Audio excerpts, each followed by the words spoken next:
Happy Hour, the podcast that explores new and exciting historical fiction novels. I'm your host, Jane Healey, and in today's episode, I welcome author Ella Berman to discuss her latest novel, LA Women, which has been called a truly exceptional novel about the vagaries of female friendship and creative ambition. It releases August 5th in the US. Welcome, Ella. Thanks for coming on. Thank you so much for having me. I'm a big fan of your podcast. Oh, thank you. I'm going to do a quick bio and then I have a ton of questions for you, and we'll just jump right in.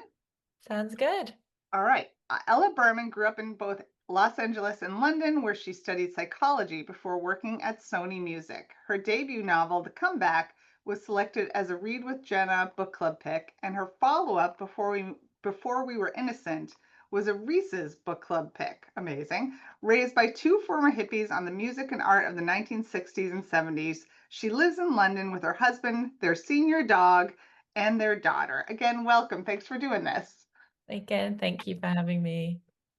So talk about LA Women is your third novel. Trying to Mhm. get it up so you can see. And just you have such a beautiful writing style. Talk about the premise of this novel and how you came to write it. Okay, yes. Well, LA Women, yeah, it's about the friendship and rivalry between two women writers in the 60s and 70s in Hollywood, and it's told in two timeline strands. The first of which is starts in 1965, and we follow these two women as they navigate their lives with being, very talented and ambitious at a time when there was still a lot of social constraints, and they're juggling their careers with the relationships in their lives. And then in 1975, we find Lane, who is sort of unraveling the history of their friendship alone, because Gala is missing. And we learn that Lane has committed the ultimate act of artistic betrayal in writing a book about Gala. So we meet her there and watch as she tries to unpick the past and the role she could have played in Gala's disappearance. Fascinating. I know you said you were raised by two former hippies and you've lived in LA and London. Um, eh, did did your upbringing influence your decision to write a book about this era, the 60s and 70s in Los Angeles? Yes, I think so, definitely. So I lived in Los Angeles when I was very small. So I was a few months old to, I think, 3 or 4. Um, and I think obviously it's a very formative time in someone's life. We used to come back for every vacation after that. So I'd spend around 3 months of the year there. And I think in a way it sort of became the one that got away in terms of place and like another life, which is I think why I've set most, three of my novels there. In terms of this particular milieu, yeah, so my parents were former hippies. I was raised on the music of the time. um I just feel like it was such an amazing moment of creativity and community that it's hard kind of to avoid the impact it's had, if that makes sense. So it's just something that I've always been kind of fascinated by and always been a fan of.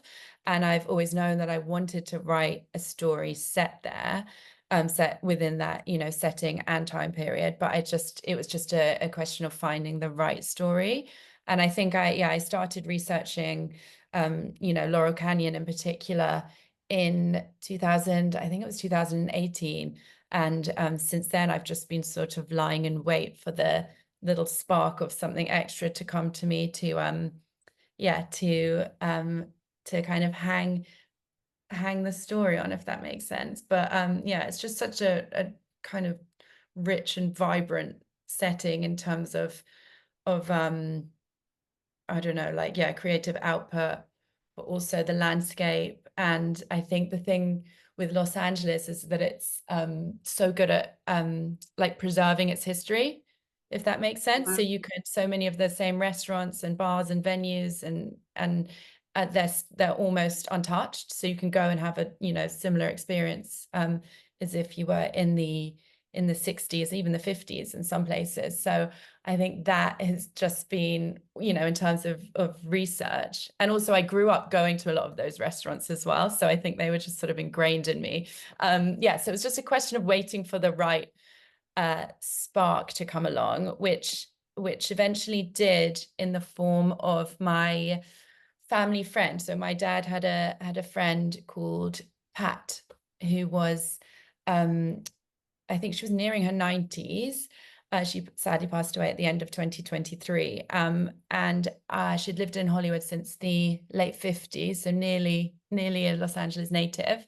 And she just had so many stories, not just about the like specific, like parties and bands and restaurants, but about the like political landscape that just gave it that extra thing that I needed, that extra, depth that I needed Mm.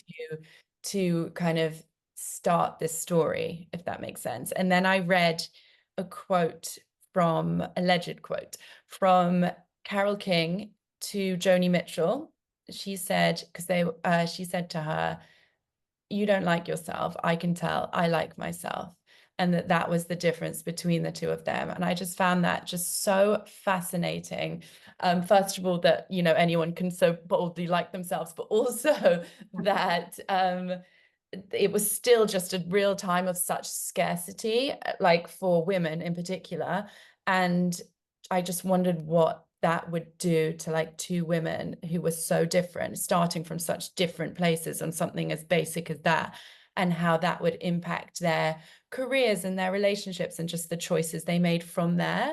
And yeah, so starting from there was just, it was like the jewel sparks. And then I could use Pat as kind of a resource for research and, just run a lot of things by her. And her memory was just, I mean, insane. And we'd just drive down to Sunset Boulevard and eat in one of the restaurants that used to be something else. And she'd, just tell me the most incredible stories and just give me kind of specific details as well that meant that I could, I just felt like I had both the emotional entry point and also like I could really nail the sense of place, which I hope I've done it justice. But yeah, so it's a long way of saying it was a three-pronged attack in terms of coming up with this one. No, absolutely. And I loved reading about 60s and 70s LA because it's not a historical era I've read a lot about. And I love that quote, by the way, too, because it's Mm. kind of encapsulates the relationship between Lane and Gala, right? As well. I want to Mm. talk about the development of these two characters. They were kind of frenemies before that was a term, I was thinking when I was reading it. And were they partly inspired by Joan Didion and Eve Babbitt's? Would you say? I was reading it because I was reading about you writing the book and some of your reviews and things. So of course I went down a rabbit hole with those two. So talk Yeah. about like character development. This is such a character, that's such strong characters in this story. How did you develop these two? Yeah, I think so. I think partly why the sort of friendship between um, Joan Didion and Eve Babbitt is so compelling is because, again, they're starting from these places or they seem to be starting from these places of complete opposites. And I definitely wanted to capture that within the book. I am a huge fan of both of them. I think, like most people. I could read Eve Babbitt's writing on LA every day of my life. I think it's just so funny and fun and well observed. And yeah, I think that she's just someone that really captured the spirit of the time. And I also, it's rare to read a writer not denouncing California as being, as she calls it, as other people call it, a wasteland. So I think there's just something really wonderful about that. I tried not to, once I'd come up with the characters, I tried not to do any further research into either of them or their friendship, because I didn't want to be tied to their lives and their friendship and their history. And I think I would have really felt the pressure of that. I mean, these are two of the, greatest writers as well of our, I'd be setting Mhm. quite the trap for myself. Yeah, so I think I definitely am inspired by them. I'm inspired by, other women writers of the time and artists, Joni Mitchell, Mhm. I think was a real source of inspiration, especially her attitude towards what she called pair bonding, I think, which is settling down and the impact that would have had on her creativity. And I think that is probably where I found most of my inspiration in her songs like Cactus Tree, in which she talks about the various men that have fallen in love with her and that she knows that to settle down with them would be to compromise her freedom and her creativity. And for her the two are kind of um intrinsically linked. And I think, and also she talks about safeguarding the dreams and opportunities she's been given. Because before 1965, it was really rare for a woman to be given the opportunity to kind of pursue their dream of creativity and not to kind of settle down into a life of domesticity. Um, and I just thought that was, and I think she said that both her grandmothers were kind of frustrated artists, musicians. So I think that idea of domesticity being or creativity being the cost of domesticity was really interesting to me. And it was kind of, so something Pat told me when we first met was how as much as it's like celebrated as this time of free love and sexual liberation, and the contraceptive pill was available to women, opening up, you know, um, these new types of relationships, it still, the conservatism of the 50s cast a very long shadow. And I think Mhm. that must have felt very disorienting for women at the time to be told, oh no, you can have it all now, like you can do everything, you can do whatever you want, but still to be feeling the weight of the past on them, and like the expectations and constraints of a lot of the people around them. And I think it's something that Joni Mitchell has talked about, is that a lot of the men said they wanted, a free-spirited woman and, an ambitious and creative partner. But when it came down to it, once they were married, they actually, wanted that person to look after them. And that does come kind of, it does have an impact on your creative output and creativity. And I really wanted to kind of explore that, because I feel like that's often a narrative that's missed in stories about the 60s and 70s, where it feels like it's this amazing time of like free-spiritedness and kind of hedonism. And yeah, it came at the same time that I was trying to work out whether I wanted to have a child or to have children. So I think I also had questions about the impact that might have on my creative output and my creativity. And so I kind of was I guess exploring a few of those questions through the characters as well, which, was so interesting. So interesting. And you're absolutely right, because my mom is of that generation. It was like, yes, a lot was improving, but Mm, certainly that they had a long way to go, mm, as well. So exactly. yeah, Yeah. yeah. You talked about Pat. I think that's amazing. You have this like primary Mm, source that you could go to and in person and interview and take to restaurants. So she was sounds like she was a major resource for research. mm, Talk about your research process for this. Were there other sources? Did anything surprise you? Talk about mm. that. I think because the era is so well documented, it was quite like I could listen to the music, I could watch movies from the time, I could watch a ton of documentaries, I could read and listen to books about yeah, Laurel Canyon. They're mostly about the men, but there are a few women Mhm. thrown in there for good measure. I could, yeah, read biographies of Joni Mitchell. I could read words in interviews.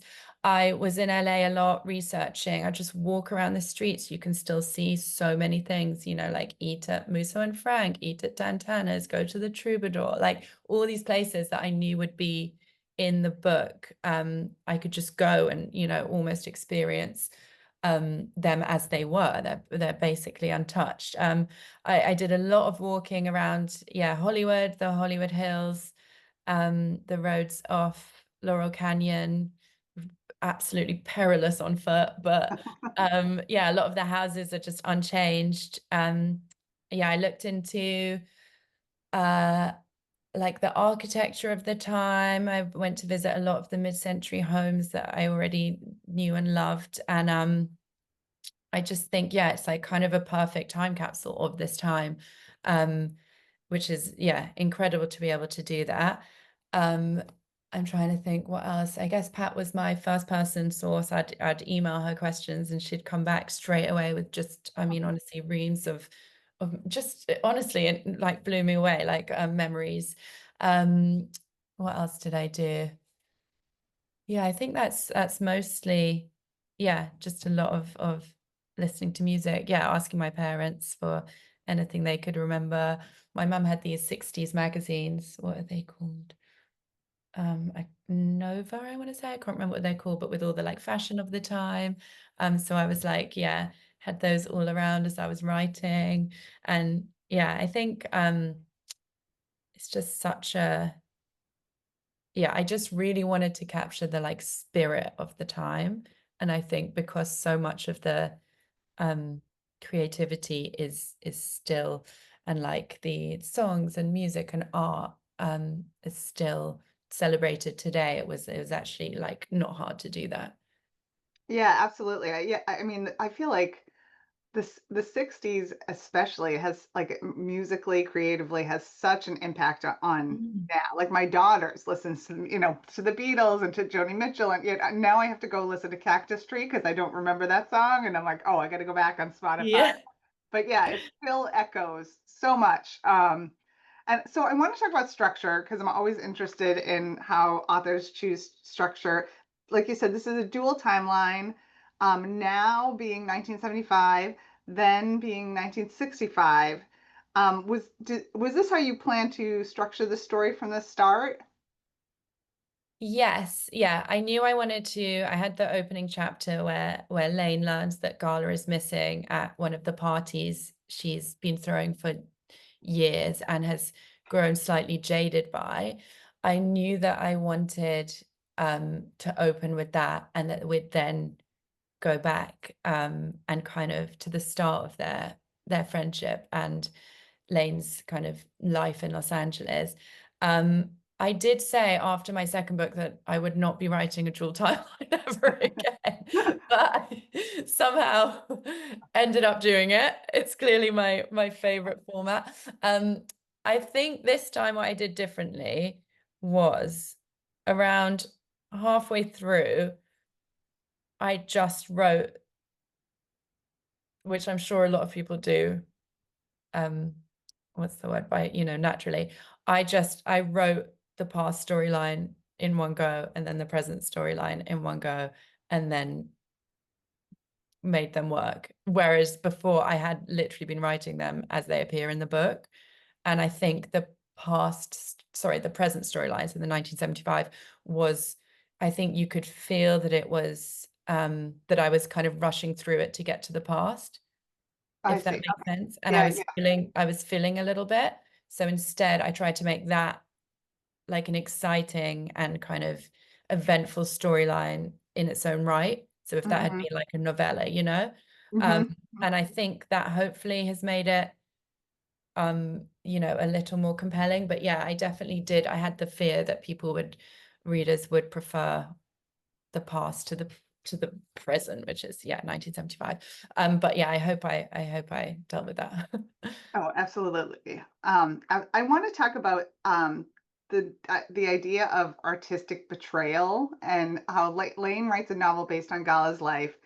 Um, what drew you to this theme? One book that is very different than yours, but kind of touches on this too, is Yellowface. That's Mm. present day story about an author who basically steals from another author. So a little bit different. But how do you feel? Like, what drew you to this theme? And because I think it's so interesting. And how do you feel about writers drawing from real life in their work? Yeah, I loved Yellowface, first of all. Do you know what? I still don't know where I stand on this. It's so complicated. I think I'm overly respectful of the people around me. I think possibly I'd be a better writer if I wasn't, because what's that saying about great writers steal, good writers borrow, great writers steal. Um, I yeah, I think I do think it's important to be able to tell your own story. I think that it is the possibly the worst thing you could do to another writer in particular is to take their life, especially something that they aren't willing to write about, and to Mm. write about it yourself, which is what happens in the novel when Lane um, takes Gala's story and uh, yeah, writes about parts of it that, again, like me, Gala wouldn't feel comfortable writing about. And I do think, yeah, there's a I don't know, there's an interesting question there that I am constantly thinking about. And also in terms of how much of another question that they're really battling with is how much of yourself to put in to stories and your work. And even now, promoting this book, I get asked about personal essays and to write this, and I'm just constantly weighing up how much of myself and my own life I need to put into to work um against the book being the product itself, or like the output itself and standing alone. And yeah, so these are all questions I have no answer to, but something that I definitely, yeah, explore in the book, and that both the women are kind of juggling as well and navigating. That's a really good point about authors now, because I think it's like I'm about to put a book out into the world again too, and it's this whole thing now where it's like, but years ago people couldn't connect with authors on social media or reach out to them, and you didn't have to share yourself and your life and you're now it's like the author is also part of the product and the brand, Yeah. right? And that's a struggle I have too, like whether it's personal essays or how much to share on social media. Yeah, I think it's a balancing act that authors, creators didn't have to deal with 20 years ago, 30 years ago. It's interesting. Yeah, I agree. Yeah, it's generally not in our nature, I'd say. Yeah. Hence hence becoming, yeah, Yeah, fiction writers. But yeah, I mean, it's really interesting, and it is just like a very real thing that we do have to navigate. And I guess it's yeah, the flip side to having such a wonderful and lovely other side of the job, which is the writing. absolutely. Yeah, and it is, don't get me wrong, I love connecting with readers, and that's one of the best parts of it. But it's also like you said, I'm an introvert at heart. You Yeah. probably are too, and so that part of it sometimes is challenging. It just is. Yeah, So agreed. yeah. Agreed. I have a few questions about writing that I ask all authors that come on here. This is your third novel. What is your process? I always ask, are you a plotter? Do you plot? Do you write by the seat of your pants? And has it evolved since your first Mm. novel? Yeah, so I'm by nature not a plotter in the slightest. One thing I've learnt over the three novels, and now I'm writing my fourth, is that I possibly could do with plotting a little more. But basically, in the past, I've always let the the characters kind of lead the way and the story unravels after that, which I do think is, possibly the way I need to work. Obviously, under contract, you have to submit some sort of synopsis or something for your editor. So I've often had to kind of reverse engineer them after writing a few thousand words just to find out who the characters are and what the story is going to be. So I do find it really hard to go in cold with a plot when I don't know anything about the characters and their kind of history and backstory. However, having had a baby and with a toddler, I am writing in a different way. So I'm no longer able to write like, by myself for 12 hours a day and squirrel myself away or go on a retreat, like hide it. When I say retreat, I mean like hide in a room and in a cabin and not talk to anyone for a week. So I've got a lot more distance from the book. So partly LA Women, so maybe the last final few edits, but my work in progress as well. And I've realized that having that space is actually really beneficial in terms of solving like plot issues, pacing issues in particular, and just not being able to write. I think I worked too quickly before and let everything just come out without using the part of my brain that is the plotting part, if that makes sense. And I'd be like, I'll just fix it in the edit. Whereas now, not being able to just write thousands and thousands of words every day and finish a book in a few months, I'm able to see the book in a more distant way that actually helps in terms of structure and plot. So I can sort of accidentally see into the future of it, which I never used to be able to when I was in it so much. Does that make sense? That makes total sense. Okay. Yeah, exactly. No, I get that completely. What advice would you give to aspiring authors about writing and about getting published? Those are two different things Two completely. different questions. Yeah. Okay. So writing, I think it would be, kind of against what I just said, to always lead with the character. So even if you have a setting, an era, a theory in mind, just constantly ask yourself who is the person that would be most impacted by this? Or who is the person whose story we haven't heard who would be impacted by this, Hmm.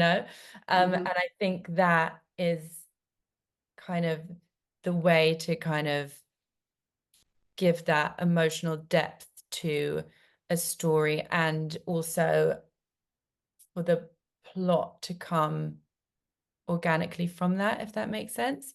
Um, so yeah, lead with character.